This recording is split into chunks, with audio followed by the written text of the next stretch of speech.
Quería empezar agradeciendo la invitación para estar hoy aquí y muy especialmente agradeceros a todas y a todos pues que hayáis encontrado ese hueco en la agenda para pensar y compartir ideas tan importantes como qué es un desarrollo sostenible, ¿no? Si podemos empezar con la presentación. Hoy quería recordaros un día que fue un gran día para la humanidad, el día 18 de febrero de 2021, que muchos recordaréis porque en ese mismo día la NASA, junto con millones de seguidores en todo el planeta, celebraban que la sonda estadounidense Perseverance se posó sobre el planeta rojo, sobre Marte. Indudablemente estábamos ante un logro tecnológico que nos dejaba, incluso a los que lo podíamos haber seguido con cierto detalle, boquiabiertos y, como digo, un motivo de celebración. Ayer mismo fue otro gran día. Una pequeña nave, un pequeño helicóptero, voló por primera vez en una atmósfera que no fuera la atmósfera terrestre. Otro gran logro tecnológico del que sentirse profundamente satisfechos. No sé si notáis una cierta ironía en mis palabras, pero realmente hasta ahora, que sepamos, el único planeta en el que tenemos cabida y con el que podemos contar es el planeta Tierra.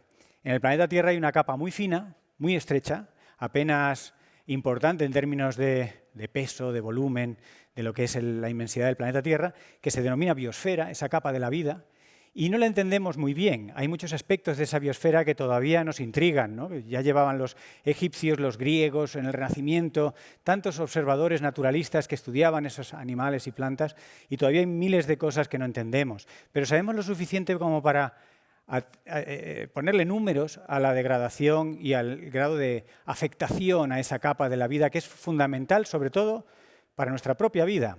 Ya no estamos en la fase del ecologismo inicial en la que se salvaba el planeta, porque el planeta no hay que salvarlo, el planeta probablemente esté, hagamos lo que hagamos, ni tampoco es una fase en la que tengamos que salvar animales, como quien salva en el Arca de Noé a las afortunadas especies que han merecido su atención. No, a los que tenemos que salvarnos es a nosotros mismos. Esto es precisamente lo que se encapsula con ese concepto de cambio global.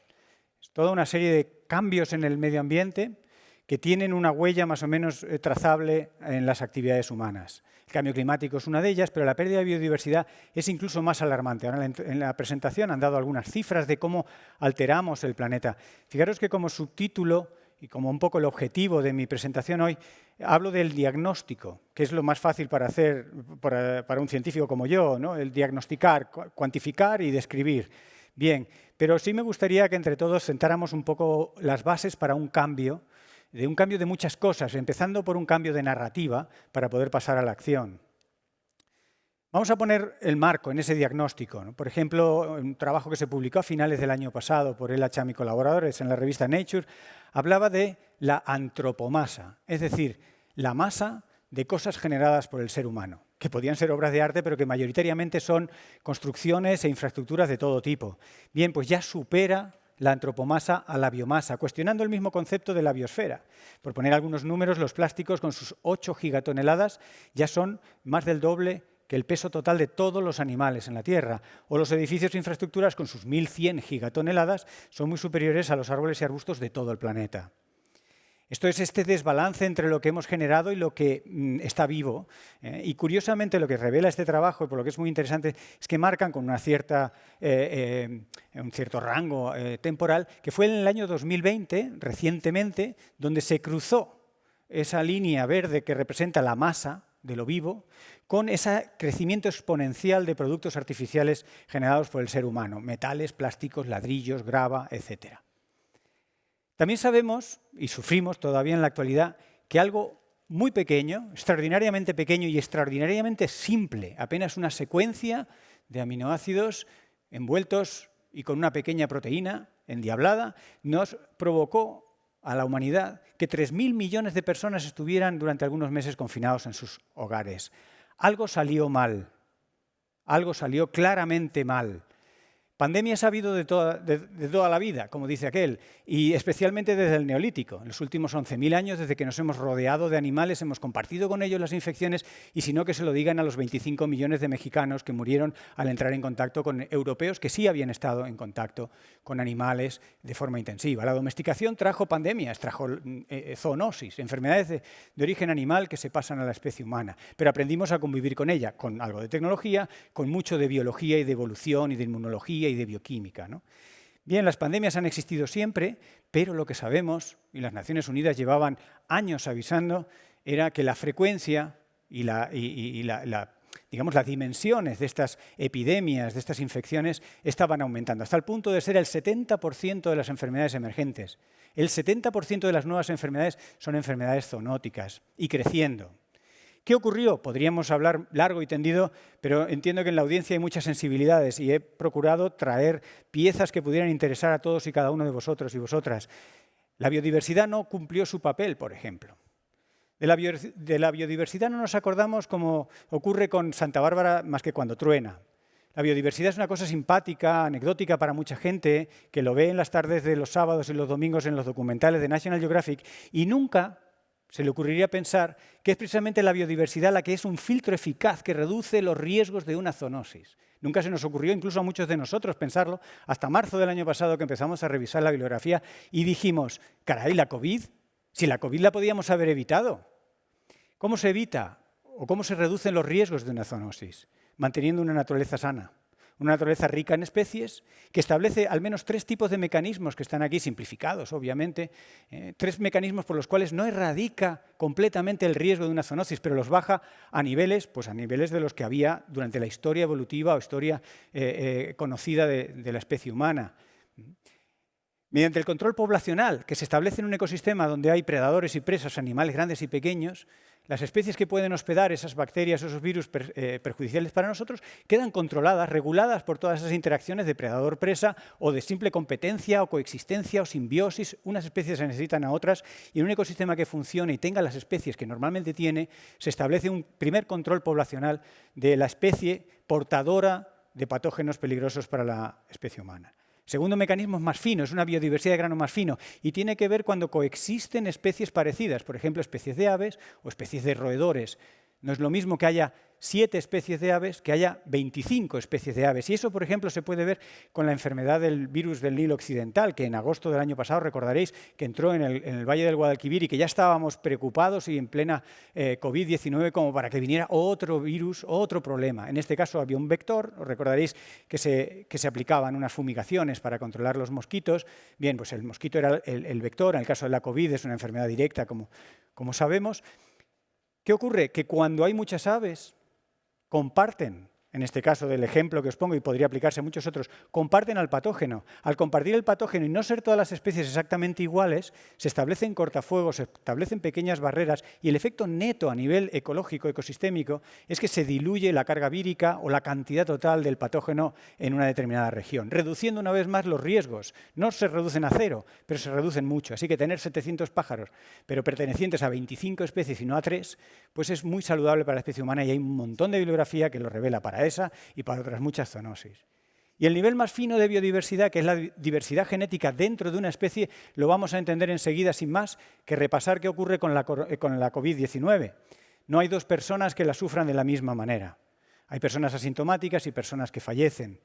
Probablemente una buena parte de eso se explica por la edad, por el estado de salud, pero una parte importante también es precisamente debido a la diversidad genética. Esa diversidad genética es el grano más fino de biodiversidad y también es un recurso muy valioso que en muchos ecosistemas estamos perdiendo.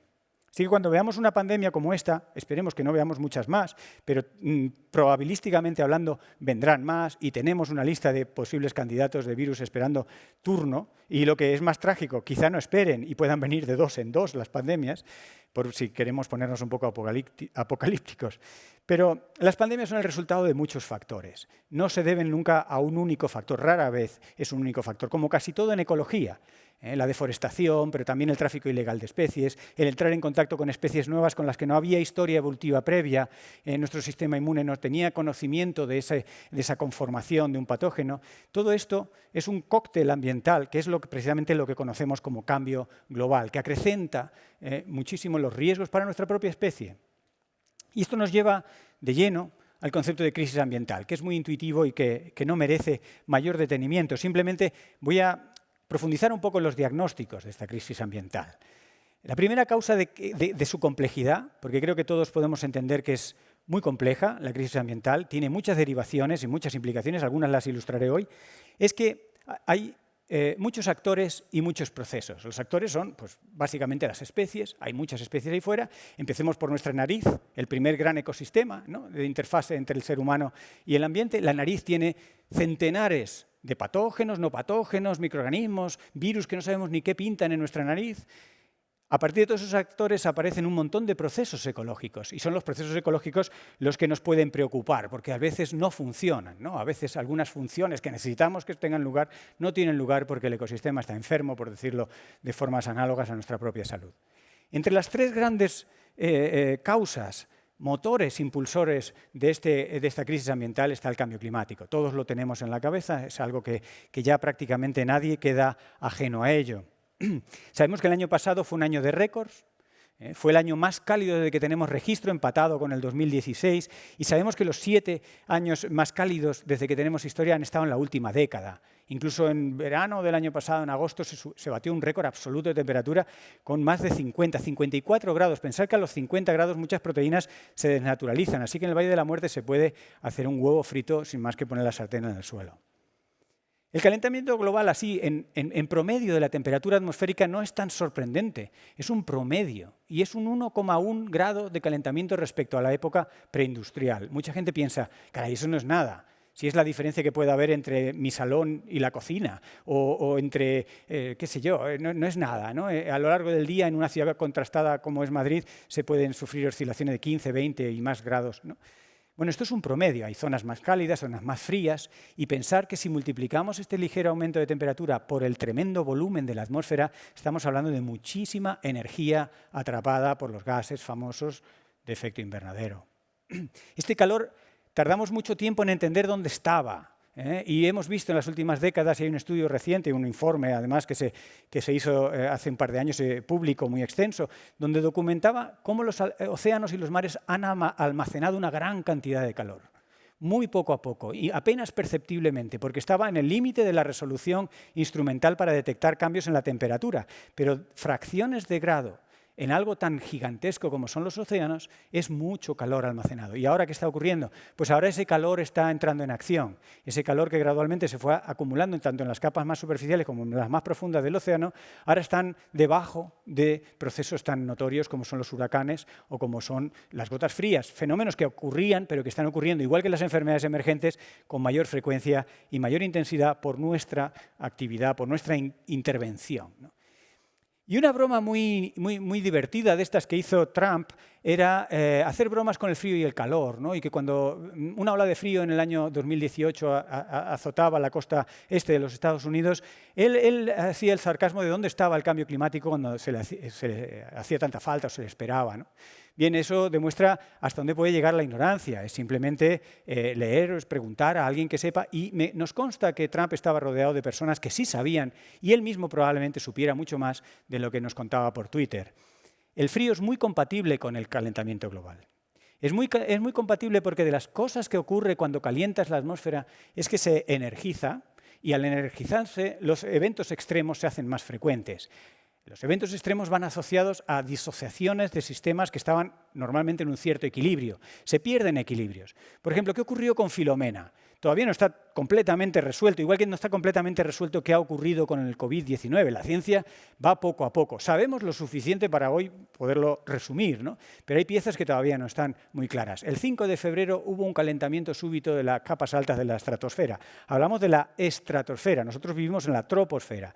Es decir, algo que ocurrió del orden de 30 a 40.000 metros por encima del nivel del mar y a 7.000 kilómetros de Madrid acabó afectando a Madrid. Eso es cambio global. El calentamiento súbito supuso que en lugar de estar a 70 bajo cero, estaba solamente a 20 bajo cero.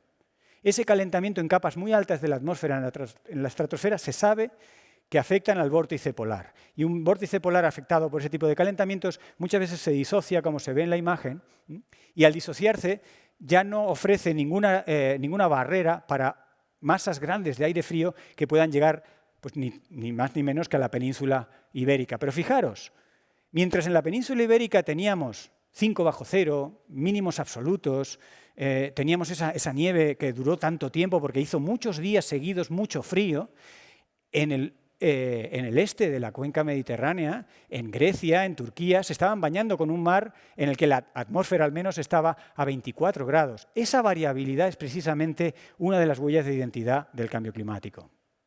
Nos pueden preocupar y vamos sabiendo por los telediarios, los documentales, los impactos, que son muchos, porque el clima nos afecta a muchas cosas, no solo a la hora de decidir si cogemos o no un paraguas, ¿no? Las sequías, el riesgo, la intensidad, la duración, el momento del año en el que ocurre una sequía, la ventana en la que puede darse un incendio, la magnitud de estos incendios, la subida del nivel del mar, con todas las implicaciones que eso tiene. Y finalmente, o antes, si queréis ponerlo en primer lugar, los efectos sobre nuestra propia salud. El cambio climático mata directamente. Se calcula que el año pasado murieron 250.000 de personas directamente por el cambio climático. Por ponerlo en contexto, si recordáis, el año pasado por la COVID murió aproximadamente 1.300.000 personas. Es decir, la sexta parte de las personas que murieron por COVID murieron directamente por el cambio climático. Cuando metemos las personas que de forma indirecta murieron por el cambio climático, que podrían estar reflejadas en este gráfico que ahora contaré un poquito más, de todas las múltiples formas en las que el cambio climático indirectamente nos puede matar, vamos a decenas de millones de personas que mueren anualmente por el cambio climático. Así que la gente que hace bromas con el cambio climático igual debería pensarlo 2 veces, porque pueden ser un poco macabras. ¿Por qué el cambio climático puede matar de tantas formas o afectar a nuestra salud de tantas maneras? Bien, fijaros, el clima severo, el clima extremo, a nadie le va a sorprender que provoque muertes directas, pero a través de la contaminación del aire, que ahora mencionaremos, pues afecta a nuestro sistema respiratorio, a asmas, alergias. También afecta a la disponibilidad de agua. Por tanto, todo el tipo de enfermedades de diarreas, cóleras, etcétera, malnutriciones, disponibilidad de alimento. Prácticamente no hay área de la salud. Pensemos también en los migrantes climáticos, ¿no? Más de la mitad de los movimientos de los millones de personas que cada año se mueven en el planeta son debidos a causas climáticas, que el clima en su sitio de origen les echa. Y pensemos que muchos de los migrantes climáticos tienen lugar en Europa. No son africanos que vienen a Europa con todos los conflictos, las discusiones y las peleas. Son europeos que se tienen que mover dentro de Europa. Son españoles que se mueven dentro de España, porque el cambio climático no conoce fronteras. Todo esto nos lleva al concepto ya bastante desarrollado de salud planetaria, que no es la salud del planeta en sí, en sentido estricto. Puede parecer un término muy cosmogónico, pero en realidad parte de un hecho que para los ecólogos no es ninguna sorpresa, de que las saludes, por hablarlo así, de los distintos componentes de la biosfera están estrechamente relacionadas. No se puede hablar de una salud de nuestra nariz sin entender la salud de los organismos de nuestra nariz, pero tampoco sin la salud del aire que entra por nuestra nariz. Y a partir de ahí podríamos seguir poniendo muchos ejemplos. Cuando analizamos de qué morimos, que sería el estado de salud más calamitoso que podamos tener, pues vemos las 3 enfermedades clásicas que todos sospechamos, como el cáncer, las enfermedades cardiorrespiratorias o cardiovasculares, etcétera, ¿no? Como las causantes, como veis, de 18 o de 9 o de 4 millones de muertes todos los años. El coronavirus estaría como por la mitad de la tabla. Fijaros que en mitad de la tabla está el suicidio o la malaria.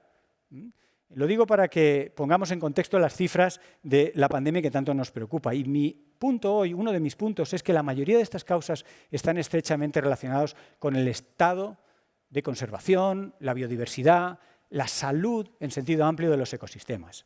Fijaros, la contaminación atmosférica en sí mismo es el 4º riesgo más importante de defunciones en el mundo. Causa solamente la contaminación el 12% de las muertes totales. Precisamente por lo que se decía en la introducción de que cada vez más gente vive en ciudades. Y como no podía ser de otra manera, la COVID-19 interacciona con esta contaminación. De hecho, algunos estudios que salieron muy al principio del confinamiento del año pasado mostraban cómo el haber estado respirando unos meses antes de la COVID durante 2 o 3 meses antes de la COVID, una atmósfera ligeramente más contaminada, con apenas un poquito más. Y por un poquito más, en este estudio se habla de 1 microgramo por metro cúbico de estas partículas finas de 2,5 micras de diámetro aerodinámico. Haber estado respirando durante unos meses solamente 1 microgramo más por metro cúbico aumentaba un 15% el riesgo de que muriéramos en caso de contraer la COVID. La COVID además se fue sabiendo a lo largo del desarrollo de la pandemia que contribuía la contaminación a expandir esta pandemia. Hay parámetros demográficos de contagio, por ejemplo, un parámetro que se denomina R, que es el número de personas que una persona con la enfermedad puede infectar. Este parámetro de contagio aumenta rápidamente con, una vez más, esas partículas endiabladas, pequeñas, peligrosas, que entran directamente en nuestro cerebro a través del bulbo olfativo y que causan todo tipo de trastornos, ¿no? Y hay más interacciones. Los procesos de degradación ambiental son complicados porque ocurren a la vez, actúan sobre muchos actores, uno de ellos el ser humano, pero sobre muchos actores, y además interaccionan entre sí todos estos procesos que estamos mencionando. El cambio climático también altera el riesgo de infecciones. En una revisión reciente se muestra cómo desde los parásitos tipo gusanos hasta virus, bacterias, protistas, hongos, una gran revisión de muchas formas de vida que digamos que son perjudiciales, que causan enfermedades en el ser humano, demostraron que tienen mayor amplitud térmica que nosotros, que los hospedadores habituales. ¿Qué quiere decir? Que en un escenario de calentamiento les va a ir mejor a estos organismos parásitos o patógenos que a nosotros como hospedadores. Con lo cual ese equilibrio evolutivo que hemos hablado, que es una de las maravillas de la ciencia, pero también una maravilla natural que ha permitido la coexistencia, ¿no? Pues se desequilibra en este caso en favor del patógeno. También en un trabajo muy sugerente de principios de este año, se sugiere una posible conexión del cambio climático con el origen de la COVID-19. El trabajo no lo demuestra, pero sugiere que en ese sudeste asiático, donde surgió el SARS-CoV-1 y el SARS-CoV-2, ¿no? El de la COVID-19 y otros coronavirus muy peligrosos, que están hospedados en murciélagos, que el murciélago como animal colonial tiene una gran propensión a enfermedades infecciosas, con las cuales su propio sistema inmune lidia bastante bien, no tan bien el nuestro, pues porque no hemos tenido tantos millones de años, hemos tenido algunos miles, hemos hablado del Neolítico, ¿verdad? Bueno, pues desde el Neolítico nuestro sistema inmune y nuestro organismo está acostumbrado a enfermedades de este tipo. Sin embargo, los murciélagos llevan millones de años, nos llevan mucha delantera en convivir, ¿con qué? Con una de las derivadas de vivir juntos, hacinados, el contagio. Bien, pues el que en el sudeste asiático el cambio climático haya cambiado significativamente en los últimos 30 años la vegetación y los ecosistemas ha favorecido que del orden de 40 nuevas especies de murciélagos hayan podido ocupar este sudeste asiático y por tanto las probabilidades, hablamos siempre de probabilidades, porque todavía todos los mecanismos no los conocemos, las probabilidades de que el cambio climático haya favorecido que el origen de este coronavirus en ese sudeste asiático son importantes. Este estudio merece otro tipo de análisis más mecanístico, ¿no? Así que volvemos a la crisis ambiental y en realidad tenemos que reflexionar en que la crisis ambiental es la madre de todas las crisis. Podría haber sido el título de la presentación, la madre de todas las crisis, porque realmente toma manifestaciones de muchas formas. Toma formas sanitarias, la crisis del coronavirus, toma formas económicas, 2008, ahora. Toma formas energéticas, el petróleo barato se acabó, el pico del petróleo acaba de pasar y estamos abocados a una crisis energética, dentro de una crisis económica, dentro de una crisis sanitaria, y son en realidad variantes de la gran madre de todas las crisis, que es debida a nuestra relación con la naturaleza, una relación no sostenible, ¿no? Bien, hemos hablado de las fuentes de complejidad de esta crisis ambiental, pero es que la crisis ambiental tiene una característica, un ingrediente particular que lo hace tremendamente complicado. Tiene un ingrediente muy sui generis que nunca he sabido cómo llamarlo y que le llamo efecto trampas al solitario. Este efecto trampas al solitario, que ahora ilustraré con algunos ejemplos, tiene que ver con la falta de coherencia, con objetivos contrapuestos y con deseos inconfesables.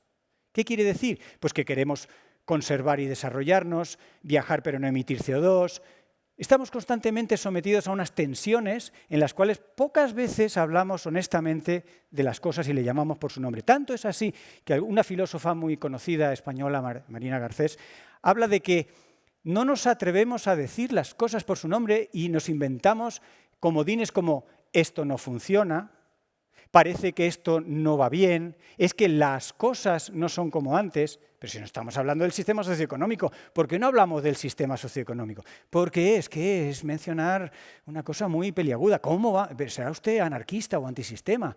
No, pero ¿no es esto el origen de los problemas ambientales? Bien, pues esto que le llamo las trampas al solitario, podemos empezar a ilustrarlo con salvar los delfines. Este tipo de imágenes tan tremendas, en las cuales se mata, digamos, sin piedad, a los delfines acorralados en esta isla de Japón, en Taiji, o en las Islas Feroes, en Islandia, donde se acuchillan a los delfines, ha movido millones de euros en donaciones. La gente se le parte el corazón al ver esa batalla cuerpo a cuerpo entre unas personas con neopreno y unos delfines que no pueden escapar, ¿no? Y que lo tiñen todo de rojo de la sangre de los pobres delfines. Estas son imágenes cruentas que mueven a la gente, a movimientos internacionales para salvar los delfines. Y aquí empieza una de las primeras trampas al solitario. Si realmente lo que nos preocupa es salvar los delfines, tenemos que mirar dónde mueren más delfines. Y mueren 2 órdenes de magnitud más delfines por la pesca accidental que por estas escenas tan tremendas. Las donaciones no tienen que ir tanto, si lo que nos preocupa es que no mueran delfines, a evitar esas masacres tan crueles, sino a cambiar, ni más ni menos, nuestro modo de pesca.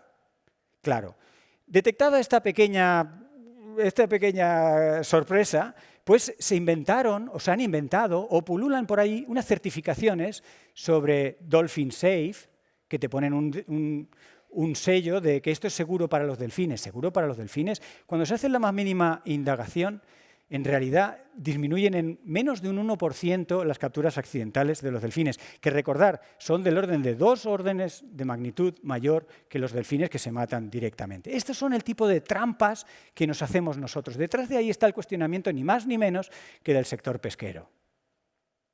Esta es una lista muy personal y digamos, provocadora de estas trampas al solitario, ¿no? Tenemos, por supuesto, el greenwashing, ¿no? Todo ese ejercicio de lavado de imagen en el cual decimos todo va estupendamente. ¿Por qué? Porque en esta parte hacemos una economía circular, o porque al organizar un evento o al tal, reciclamos, o tomamos alimentos de proximidad. Claro, pero hay que mirar el ciclo completo, ¿no? Esto es una de las cuestiones clave ahora mismo en relación al cambio climático. Lo de salvar delfines, cuando en realidad lo que tenemos es que fijarnos en la pesca, es otro de estos ejemplos. Los plásticos, que ahora han dado lugar a una escultura, a una obra muy interesante, muy sugerente, ¿no? Sobre las artes de pesca, de distintos colores, los colores del mar. Hemos pensado y nos sentimos muy culpables de que hemos llenado los mares de plásticos con nuestras pajitas y nuestras bolsas. Los datos nos revelan eso. Más de la mitad de los plásticos en el mar son precisamente las artes de pesca. Una vez más, no estamos mirando al origen del problema, porque el origen del problema es la pesca. ¿Y quién se quiere meter con la fuente de alimentación de 800 millones de personas directas, pero quién de nosotros no come pescado y nos gusta el pescado? ¿Cómo vamos a hablar de cambiar profundamente la pesca? Y en un país como España, con tanta costa y tanta importancia de la pesca, no, mejor no hablamos de la pesca. Vamos a hablar de delfines, vamos a hablar de pajitas y de bolsas reciclables del Carrefour. Otras cuestiones interesantes es la financiación de la destrucción ambiental. Muchas entidades financieras no quieren saber de dónde va su dinero, y su dinero se invierte directamente en la destrucción de la capa de ozono en su momento, en la destrucción de la biosfera, en la emisión de gases con efecto invernadero. ¿Por qué no se habla de eso? ¿Por qué las entidades bancarias no tienen un registro contable de dónde van sus euros? Se sabe que las 50 entidades, hay un informe muy interesante, el Bank Rolling Extinction Report, que muestra cómo las 50 entidades bancarias más grandes del mundo, entre las cuales están 7 o 8 bancos españoles, que podéis imaginar cuáles son, pues son responsables de prácticamente la tercera parte de los proyectos que emiten, que destruyen. Y no, ellos no son responsables, ellos no saben, la auditoría es un poco... Solo un 3% en promedio de las inversiones tiene una trazabilidad para saber si finalmente contribuían o no o a la conservación o a la destrucción del medio ambiente. Y podríamos seguir poniendo muchas cosas. Europa, por ejemplo, especialmente esquizofrénica, un continente entero dedicado a ser el ejemplo verde del planeta, donde en el mismo despacho se está negociando la política agraria comunitaria y el Green Deal, en el mismo despacho o en el despacho de al lado. Y el Green Deal, el Pacto Verde Europeo y la política agraria europea no tienen nada que ver. Son el yin y el yang. La política agraria comunitaria no conserva la biodiversidad y desde luego no converge con el Acuerdo de París. Y sin embargo en el Green Deal sí. La misma Europa pone unos fondos a trabajar de una manera, a producir tomates de una manera no sostenible y sin embargo nos quieren convencer de que vamos a poner unos fondos que económicamente van a ser todos muy verdes. Pues a mí eso me parece, esto que digo de las trampas al solitario. Y por eso la crisis ambiental es tan difícil de gestionar. Si no llamamos a las cosas por su nombre, yo no estoy diciendo que haya que detener todas estas cosas, pero primero hay que ponerles el nombre de lo que es. Y si no es verde, pues lo siento, tendremos que usar un color de transición hasta que el Pacto Verde pueda acabar siendo verde, ¿no? Y fijaros, un aspecto muy interesante es el de los hospitales. Y en esta Comunidad de Madrid el tema de los hospitales es muy delicado. Están saturados por la crisis de la COVID-19, se ha construido un nuevo hospital y preguntando al sector sanitario, un fenómeno que no es solamente madrileño, que no es solamente español y que no es solamente europeo, sino que es internacional. El ser humano, posiblemente por sus orígenes atávicos como especie, es más proclive a hacer un hospital que a evitar que la gente enferme. Esto complica mucho las cosas. Sabemos que prevenir es mucho mejor que curar. De hecho, para las pandemias hay datos publicados en la revista Nature por Dobson y colaboradores el año pasado que es 1000 veces más barato atajar todas las pandemias o reducir significativamente el riesgo de pandemias que lidiar con una única, con la COVID-19, 1000 veces más. Los números los puedo buscar si tenéis interés. Pero no, nosotros no prevenimos. Nosotros hacemos hospitales y creemos que con eso nos cuidamos de nuestra salud. Pues no, cuando ya las personas ingresan en el hospital ya es tarde. Lo que hay que evitar es que enfermen. Y para evitar que enfermen hay que prevenir. Y aunque no sepamos muy bien cómo se previene, hay que hacer grupos multidisciplinares. Y aunque no sepamos muy bien cómo trabajan los grupos multidisciplinares, solamente poniendo a un antropólogo, a un psicólogo, a un sociólogo, junto a un virólogo, junto a un matemático, un físico, un químico, es como podremos realmente poner un sistema de alerta temprana y reducir significativamente en el escenario actual el riesgo de pandemias, pero también el riesgo de filomenas. Me voy acercando al final. Hay 4 aspectos del cambio necesario para abordar esta crisis ambiental que empiezan a tener respaldo en más disciplinas que la que yo represento en primera persona, que puede ser la ecología, ¿no? El primero es cambiar el sistema económico. Ya lo he hablado. A mí lo que me gusta es que ya hay cada vez más economistas que lo dicen. Entonces, que un economista te diga que no hay que hacer caso a los economistas, a mí personalmente me da bastante confianza. En segundo lugar, hay que cambiar el modelo energético. Ya lo que decíamos, Antonio Turiel es mucho más drástico que yo, pero él es físico, él trabaja mucho, ha trabajado mucho con la crisis del petróleo y él lo pone en términos bastante apocalípticos. Su libro se llama Petrocalipsis y habla de que el petróleo barato se acabó y con ello solo estamos abocados a un decrecimiento, que lo único que podemos hacer es como un planeador que va descendiendo.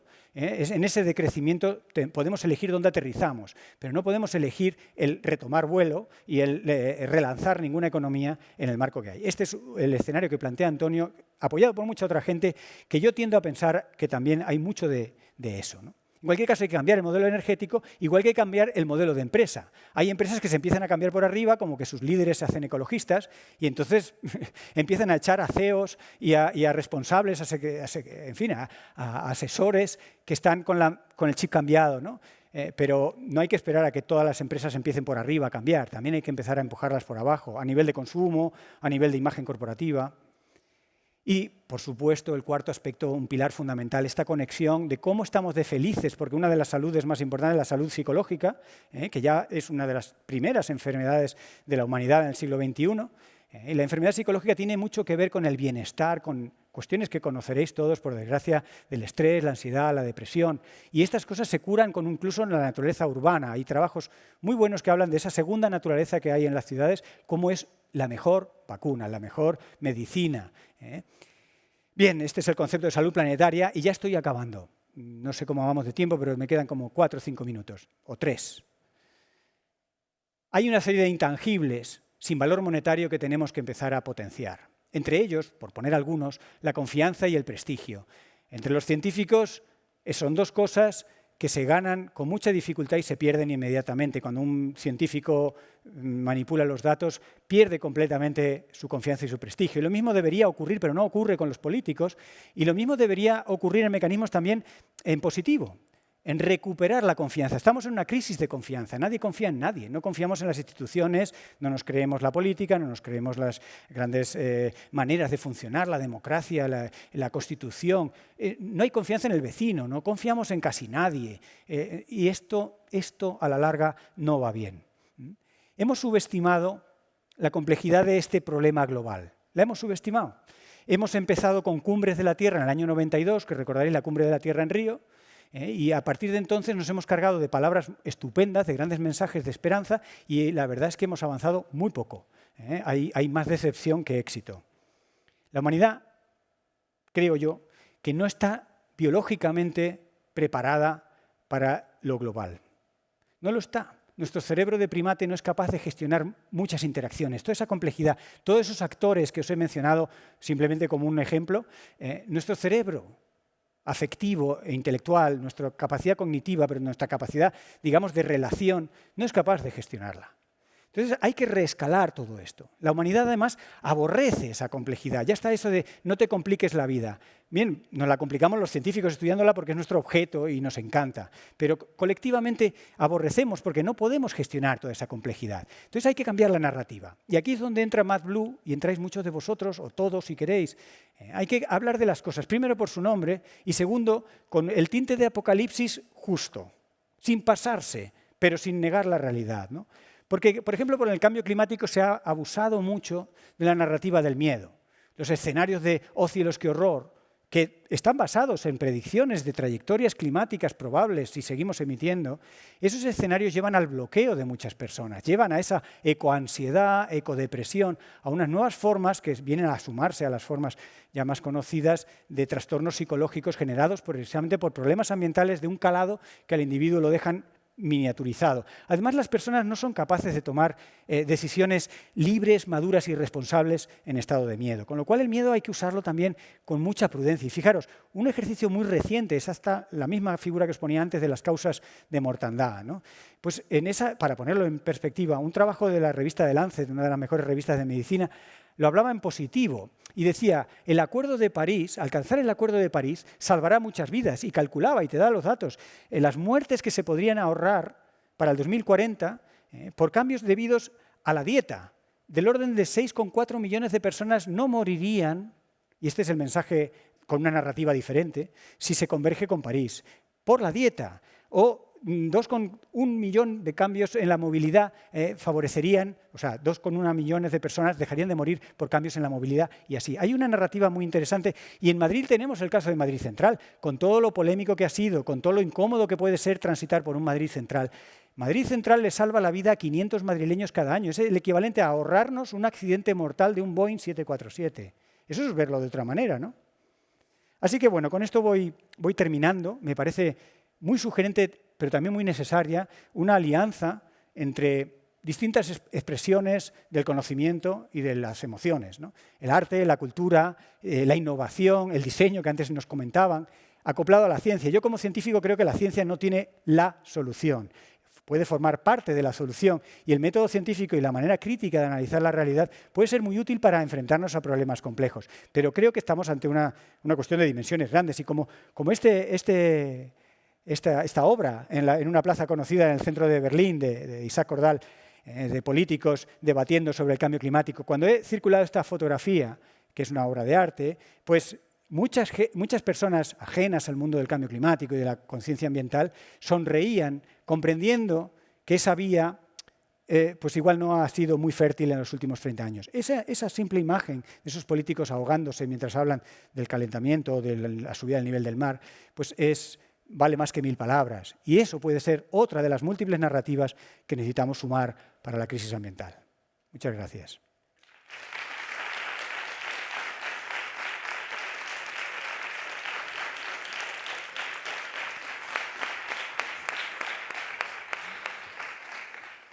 Pues muchísimas gracias. Creo que hemos disfrutado bastante, sobre todo los datos que nos ha traído. Bueno, y yo creo que es el momento de hacer llegar vuestras reflexiones o preguntas. La dinámica que vamos a seguir por las restricciones del COVID es la siguiente. levantáis la mano si tenéis alguna pregunta y a viva voz la lanzáis para que nos llegue a Fernando y a mí. Y a ambos lados tenemos pues bueno, 2 azafatas con micrófonos para hacernos llegar el mensaje en el caso de que no podamos escucharos. No sé si tenéis alguna pregunta o alguna duda al respecto. Ha quedado bastante clara, la verdad. Sé que es un torrente de información el que he soltado y a veces cuesta... Bueno, yo te digo, no tenemos que irnos... nos recordabas el dato de temperatura absoluta a nivel mundial, que eran los 55 grados en el desierto de California, pero que no nos tenemos que ir muy lejos. En que Córdoba. Aquí, en Montoro son 47,3 grados y en mi pueblo, que soy de Écija, se puede freír el huevo en pleno verano, y ya estamos aquí también sufriendo los efectos del cambio climático, y lo de la energía calorífica también que conservan los océanos es bastante interesante de cara sobre todo a la primavera. Ahora que mencionabas esto de la temperatura, una de las cosas que hay que trabajar mucho es en razones para el optimismo. Yo le llamo así, hay un pequeño programita de radio en el que contribuimos. Y, por ejemplo, esto que dices de que en Córdoba la gente ya está muy habituada al calor, pues es un mensaje de optimismo, porque fijaros, la temperatura que dispara la visita al hospital, es un parámetro médico que se puede mirar, en Pontevedra es 23 grados. Y en Córdoba es 36. Así que hay todo ese rango de adaptación que podemos es muy interesante, y sí es verdad que me gustaría hablarlo contigo porque eres biólogo. Tengo la sensación que a medida que avanzamos en las nuevas generaciones, cada vez somos más o menos adaptativos en general. O sea, somos como más cómodos, ¿no? Antiguamente, yo pongo un ejemplo, alguien que me pilla muy de cerca, mi chico que está aquí en el patio de butacas, pero yo digo, si no duerme en una buena cama o una buena temperatura, o si nos vamos a la selva, por ejemplo, de vacaciones, y me dice, pero bueno, con ese contenido de humedad o con ese calor, o la habitación, yo necesito tener unas condiciones óptimas para poder estar bien, para poder estar tranquilos. Y sí me da la sensación que mi abuela, por ejemplo, se adaptaba mucho mejor que yo. Bueno, una característica del ser humano a lo largo de toda su historia, pensemos que el ser humano ha estado en un momento crucial, por ejemplo, con un cuello demográfico en el que solamente se calcula que había 500 mujeres reproductoras en todo el planeta de nuestra propia especie. Fue un cuello demográfico tremendo, y tanto de ese cuello demográfico como de otras grandes crisis de pandemias se ha salido adelante gracias a la gran capacidad adaptativa de Homo sapiens. Pero claro, ya se dice que fácil es acostumbrarse a lo bueno.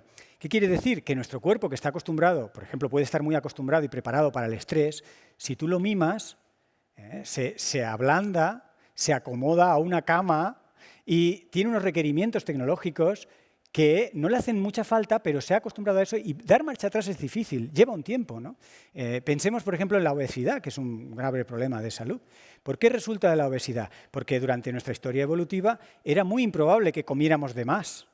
Nuestro cuerpo era un gran captador de recursos cuando los había, y como siempre había en defecto, nunca se dio evolutivamente esa situación de que tuviéramos exceso, ¿no? Y ahora tenemos el síntoma de la pobreza con la obesidad, que es una mezcla, una combinación rarísima. Claro, pero curiosamente estamos cavando nuestro propio agujero, porque nos estamos haciendo cada vez menos adaptativos, y el sistema cada vez nos fuerza aún más con fenómenos extremos, con sequías, inundaciones, deforestaciones, temperaturas extremas.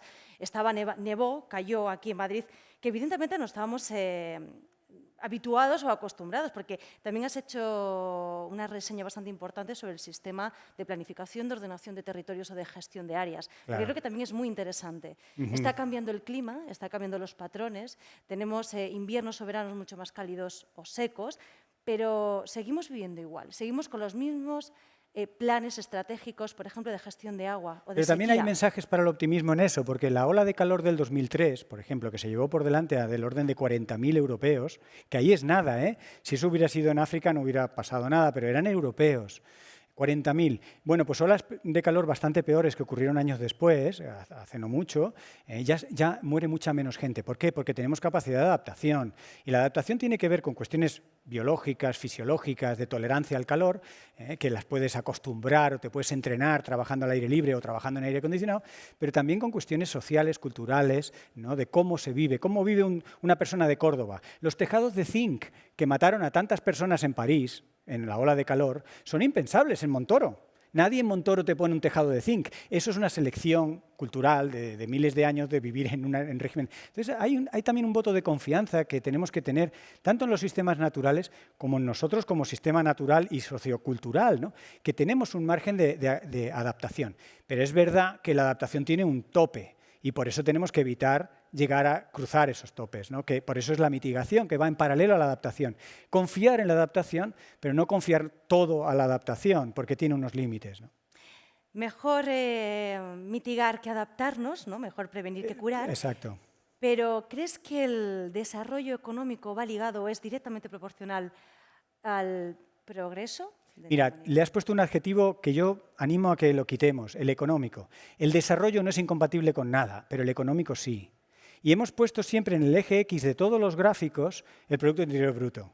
Y ese es nuestro gran problema, que solo somos capaces de medir o que solo estamos contentos midiendo el éxito monetario, financiero, económico, cuando el desarrollo de la sociedad, y entre otras cosas un summit como el de MadBlue, se mide en otras unidades. Ya hay países que tienen índices de bienestar, se están ensayando desarrollos culturales, desarrollos sociales, desarrollos igualitarios. Hay mucho margen de desarrollo, porque el ser humano necesita un horizonte de crecimiento, de expansión, de desarrollo, para tener motivación. Muy bien, no tiene por qué tener huella ambiental. Es si le pones el adjetivo económico cuando las cosas se empiezan a complicar. Y aún así hay economías peores que otras. Y con toda la circularización de la economía hay formas de atenuar esa huella ambiental.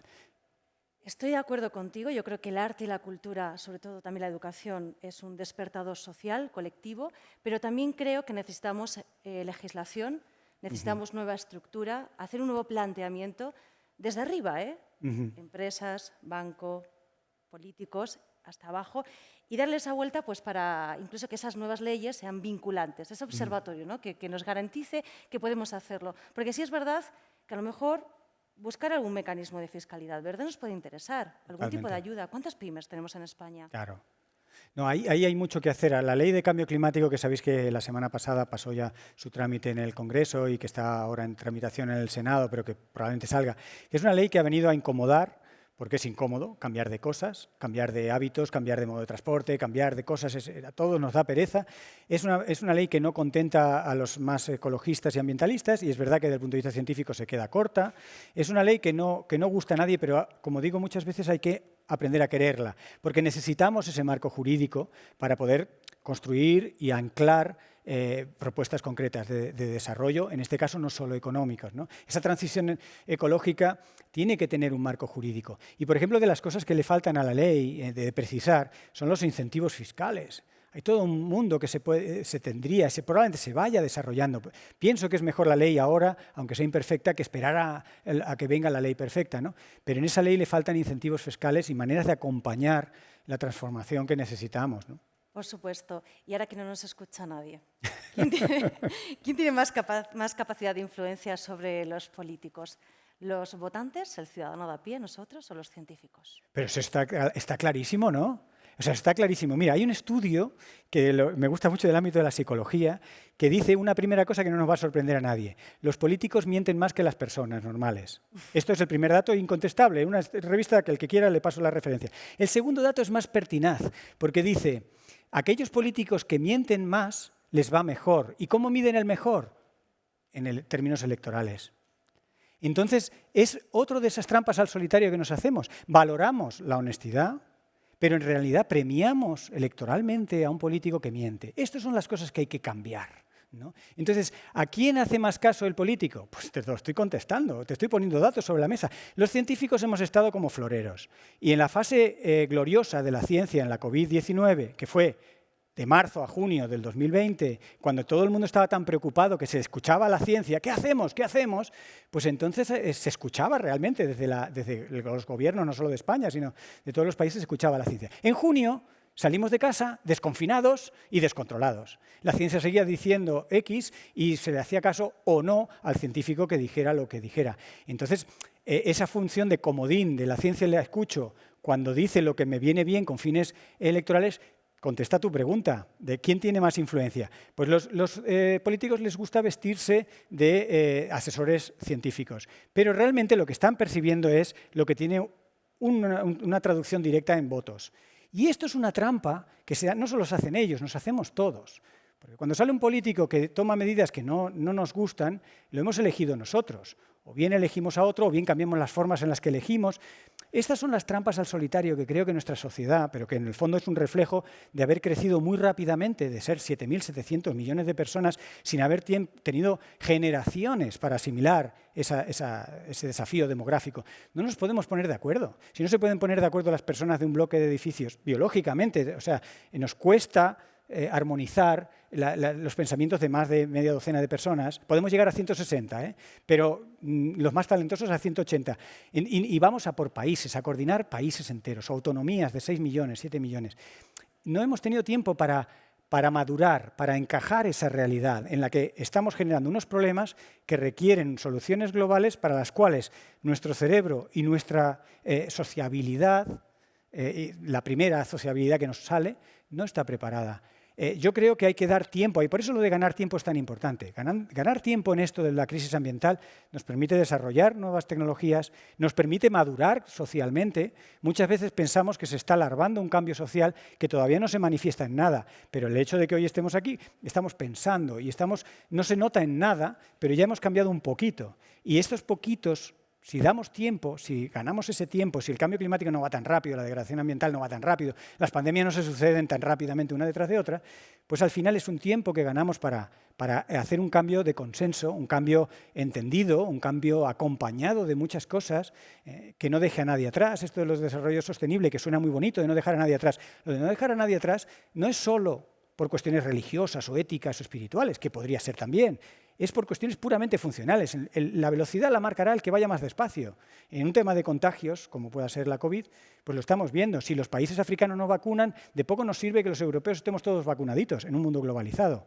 Entonces, el no dejar a nadie atrás requiere tiempo, requiere acompasar los pasos de un país con los de otro, de una sociedad con las de otra. Y ganar tiempo es clave, que muchas veces se piensa que es una especie de moratoria ante lo insoslayable, ¿no?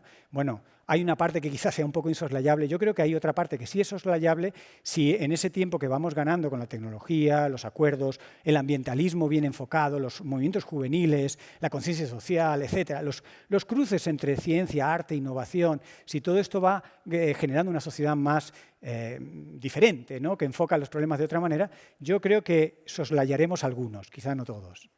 Pues con esa idea nos quedamos con una visión mucho más integradora. Invitamos a todos a que se sienten, escuchen y dialoguen para buscar pues, bueno, ese desarrollo. Muchísimas gracias, Fernando. A vosotros. Vale.